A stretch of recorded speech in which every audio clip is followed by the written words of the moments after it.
भगवान भोलेनाथ यहाँ कहलाते हैं जागृत महादेव। 5 मिनट की ये कहानी आपके रोंगटे खड़े कर देगी। केदारनाथ के दर्शन करने के लिए भक्त साल भर इंतजार करते हैं और केदारनाथ की चढ़ाई को बेहद मुश्किल भी माना जाता है, लेकिन ऐसा कहा जाता है कि भोलेनाथ जिसे दर्शन देने के लिए ठान लेते हैं उसे देकर ही रहते हैं। केदारनाथ के दर्शन के लिए भक्त साल भर इंतजार करते हैं। केदारनाथ की चढ़ाई को बेहद मुश्किल माना जाता है। इसी बात से जुड़ी है भगवान शिव के भक्त की कहानी, जिसके बाद केदारनाथ को जागृत महादेव कहा जाने लगा। केदारनाथ को जागृत महादेव भी कहते हैं। ऐसा कहा जाता है कि एक बार एक शिव भक्त अपने गांव से केदारनाथ धाम की यात्रा पर निकला।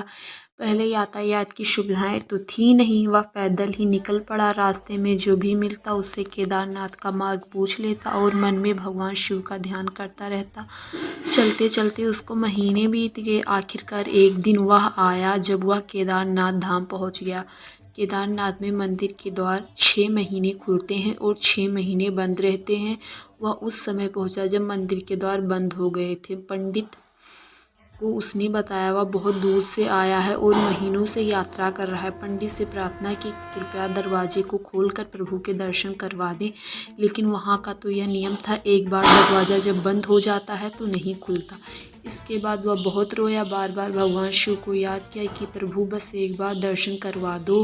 वह प्रार्थना कर रहा था सभी से, लेकिन उसकी किसी ने नहीं सुनी। शिव भक्तों को मिले सन्यासी बाबा। मंदिर के पंडित बोले, आप यहाँ 6 महीने बाद आना, क्योंकि 6 महीने बाद यहाँ दरवाज़ा खुलेगा। यहाँ 6 महीना बर्फ़ पड़ती है और ठंड बहुत होती है। सभी जन वहाँ से चले गए। वह वहीं पर रोता रहा। रोते रोते रात होने लगी, चारों तरफ अंधेरा हो गया, लेकिन उसे विश्वास था अपने शिव पर कि वो ज़रूर कृपा करेंगे और दर्शन देंगे। उसे बहुत भूख और प्यास भी लगी थी। उसने किसी की आने की आहट सुनी।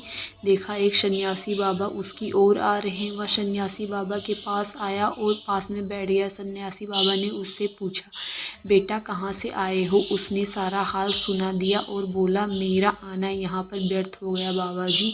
बाबा जी ने उसे समझाया और खाना भी दिया। फिर बहुत देर तक बाबा उससे बातें करते रहे। बाबा जी को उस पर दया आ गई। वह बोले, बेटा मुझे लगता है सुबह मंदिर ज़रूर खुलेगा, तुम दर्शन ज़रूर करोगे।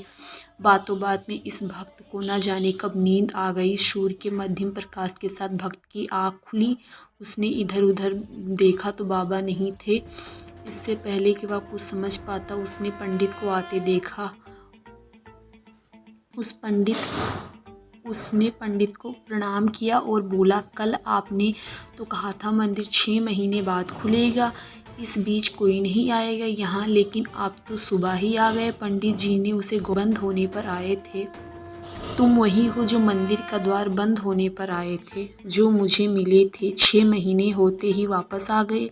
उस आदमी ने आश्चर्य से कहा, नहीं मैं कहीं नहीं गया, कल ही तो आप मिले थे।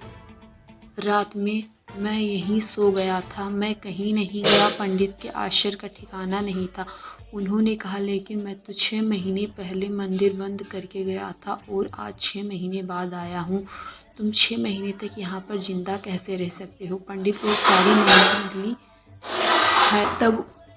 तब उस भक्त ने उनको सन्यासी बाबा के मिलने और उनके साथ की गई सारी बातें बता दी कि सन्यासी आया था, लंबा था, बड़ी बड़ी जटाएं, एक हाथ में त्रिशूल और एक हाथ में डमरू लिए, मृगशाला पहने हुआ था। पंडित और सब लोग उसके चरणों में गिर गए। बोले, हमने तो जिंदगी लगा दी किंतु प्रभु के दर्शन ना पा सके। सच्चे भक्त तो तुम हो, तुमने तो साक्षात भगवान शिव के दर्शन किए हैं। उन्होंने ही अपनी योग माया से तुम्हारी 6 महीने को एक रात में परिवर्तित कर दिया, कालखंड को छोटा कर दिया। यह सब तुम्हारे पवित्र मन और तुम्हारे विश्वास के कारण ही हुआ है। इसी कहानी की वजह से केदारनाथ को जागृत महादेव बोला जाता है। हर हर महादेव।